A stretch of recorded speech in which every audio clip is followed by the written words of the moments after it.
Hey everybody, Rice Patty Daddy here. I received a request about the Noricums and their use in KOTH or TDM. Um, oh, really not KOTH, excuse me, that's totally wrong, just TDM. But so I got the chance to use them. I was just kind of playing random and ended up on Yamantau for TDM, and it's really the perfect chance to throw out those Noricums. Somebody asked whether you should start with them, and you know what? Actually, I would actually recommend starting off with the Noricums, only because everybody just seems to drop the super range bots firing from um, California all the way over to Egypt. I don't know. I just picked those two because they seem really far away. I'm not a geography person myself. But I guess the way I look at the Noricums is you really got to identify uh, the map you're using and where those camping stationary spots are. So definitely on the right side, from my point of view, that bridge where the people hang out behind the incline. That's one spot.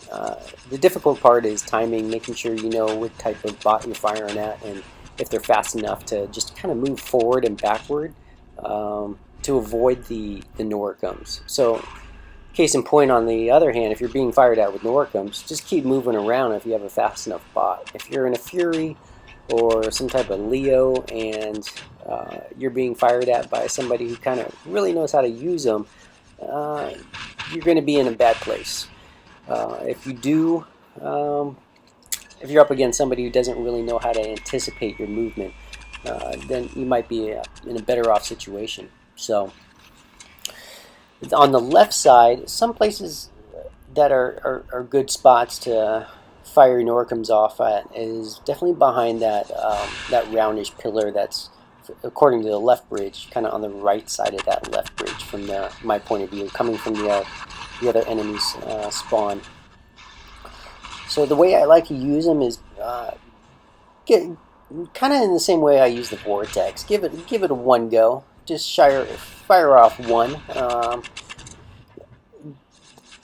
See if you can dictate just from firing off one where your enemy is going to move. If he's going to start flowing to the left, then it'll allow you to kind of pace out where you're going to fire them. And it also depends on how far they are from you, because the farther they are from you, the longer it's going to take to get there. So you're going to have to anticipate a little further ahead of their movement, versus if you were just within 300, then you can kind of fire it off right at them.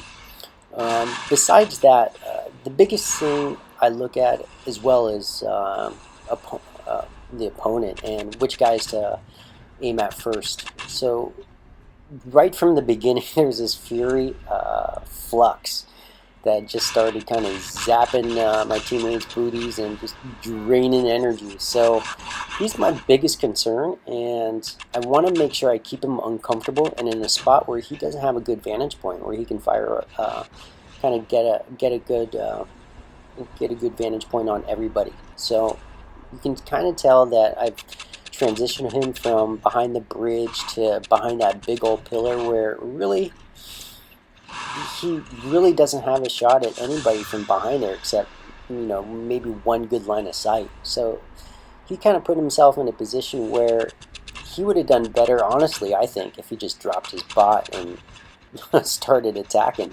But he kept on choosing to use it, which gives me a really good chance to make a good video on showing how I time, and maybe parts where I don't do a good job and parts where I do a better job. And I'll leave that for you to kind of tinker at and notice during the video. As far as the left bridge goes, you can kind of get a piece of people, especially if there's a guy who's on the left. I start firing at him later. You kind of want to aim towards the side of the bridge, if not on top, and just get whatever piece of enemy you can. Other than that, this is a 10-minute video, so I mean, it's TDM. What do you expect? Especially on your Mantau, you might as well pick up a book and start reading at the same time. it does pick up a little bit more towards the end, especially when I get rid of this guy. I actually am able to take him out, which is pretty awesome with the Noricums and kind of sucky for the other guy. But these Noricums, I believe I have about 2 of them, MK2 level 12, and the other 2 are MK2 level 11. The Patton itself is just the MK1 level 10. Only reason why I haven't maxed him out is because he's so far away, you rarely ever get hit. So there's really no reason to beef him up, and really it costs so much. I mean, what, level 11 and 12, I think you're looking at another 20-something mil for each level, 20, and then another high 20. So that's a lot of silver, just for probably, what, extra, I don't know, 3,000 in damage. This is a Kumi on the other side. What you notice is Kumi's they're able to move around a lot, but on TDM they'll get stuck in places where if they get exposed, they're just gonna get damaged. So they get stuck behind good cover. So that's a good time to use Noricums too. Is just blast them. Make sure you're outside of that 300 range, because within 300 you don't hit. So that was a pretty fun one right there. That laser guy, just to give you a heads up, he does get taken out finally at the end, but he holds on to it forever, and he posts himself up underneath the bridge where he can get better cover. And fortunately, if he switched to a different bot, I feel like he would have actually probably got a couple kills. Instead, he keeps it. So with me, since we're up 10 to 8, I keep the Patton. But if it was in the reverse situation, it was 8 to 10, I actually would drop the Patton and I would just start rushing and start brawling, get some kills, because the Patton is not going to do too much damage.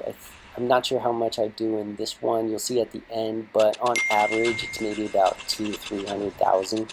So keep in mind, if you're not hitting people and you're at we're at the 2-minute mark, I would say by the 5-minute mark. If you're not doing some serious damage and everybody's got good cover, just drop the bot and start helping your team out a lot more than you are. I just hang on to him just because we're in the lead, and there's really no reason to drop him, but make a better video and show more shots fired and how they can be improved or how they're doing well. Other than that, thanks for watching the video, and I hope you enjoyed it. Let me know if you have any questions, comments, concerns, and do me a favor by subscribing to the YouTube channel. It lets me know that the videos are working or you're enjoying them, and it tells me that the time I put in them is being spent well. So, thanks a lot for watching. I appreciate it. This is Rice Patty Daddy, and hope to get some new ones posted for you.